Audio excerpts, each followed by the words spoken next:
ఒక అపార్ట్మెంట్లో ఒక బాబు ఉండేవాడు మా అపార్ట్మెంట్లో. ఆ బాబు ఒకసారి వాళ్ళ ఫాదర్ దగ్గరికి వెళ్ళాడు. వెళ్ళి, నాన్న నీ గురించి నిజం ఒకటి నాకు తెలుసు అన్నాడు.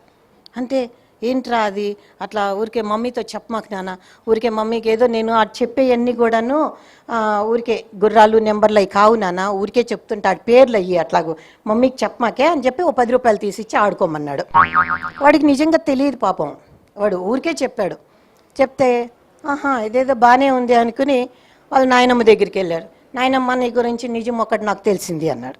అంటే అరే రే అట్లా నాయన మీ అమ్మకి చెప్పమాకురా, మళ్ళీ అది ఇప్పుడు గయ్యం మీద పడిపోతూ ఉంటుంది, ఊరికెత్తతో అత్తతో అప్పుడప్పుడు మాట్లాడుతూ ఉంటాను నేను అని ఆవిడ కూడా ఒక 10 చేతిలో పెట్టింది. ఓ ఇదేదో చాలా బాగున్నట్టుంది అని వాళ్ళ అమ్మ దగ్గరికి వెళ్ళాడు. అమ్మ నీ గురించి నాకు నిజం తెలిసింది అన్నాడు.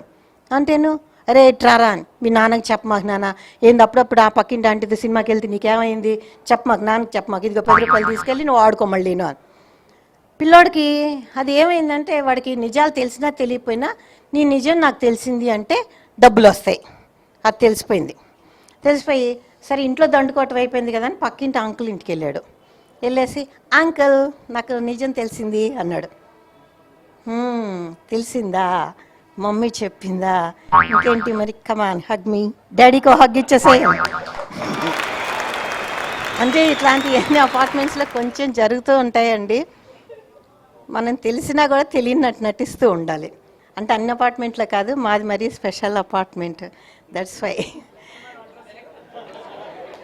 మా అన్ని శాంతం అందరూ ఓనర్స్, నాన్న no bachelors and no rentals, కాబట్టి నో యూజ్ మా అడ్రస్ తెలుసుకుని. సరే ఇంకొక మా అపార్ట్మెంట్లోనే ఇంకొకళ్ళు ఉన్నారు. ఉండేసేసి వాళ్ళు కొంచెం ఎక్కడన్నా అటు ఇటు మీరు బాగా తిరుగుతూ ఉంటారు కదండి, అబ్బాయి మా లెక్చరర్ తిరుగుతుంటారు కదా, కొంచెం మీకు పిఆర్ ఎక్కువ కదా, కొంచెం మా అబ్బాయికి ఏమైనా సంబంధాలు చెప్పరా అన్నాడు అని అడిగింది ఆమె. ఇల్లాలు అడిగింది నన్ను. అడిగితే సరే కొన్ని సంబంధాలు చెప్తూ వస్తాను. చెప్పినంతసేపు మా కొలీగ్ అంటుండేవాడు, మేడం చెప్పుకోకూడదు కానీ ఆ అమ్మాయి కొంచెం వాడికి చెల్లెలు లాంటిదండి, అందుకని ఈ సంబంధం వదిలేయండి అనేవాడు. ఓరిని ఏందిరా నువ్వు ఎవరిని చెప్పినా చెల్లెలు అంటావు ఏంది, నాకు అర్థం అవ్వలేదు నాకు. సరేనా వాళ్ళ ఆవిడని అడిగా, ఏమ్మా మీ ఆయన గురించి ఏమన్నా కొంచెం తెలుస్తుంది నీకు, ఏ ఊరు సంబంధం తెచ్చినా సరే మా చెల్లి అంటున్నాడు వాడు, వాడికి చెల్లి అవుతుంది. ఆ పిల్ల చెప్పింది, మళ్ళీ మా అపార్ట్మెంట్ అడ్రస్ అడగకూడదు మీరు సరే.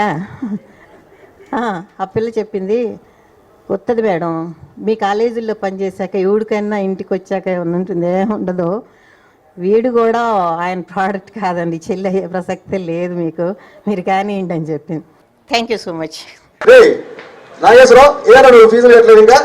సార్ పాలగంగారాం మా నాన్న కప్పున్నారు, పాలగంగారాం మా నాన్న కప్పున్నాడు, మీరు పాలగంగారాం కప్పున్నాడు, నేను ఫీజు కప్పు.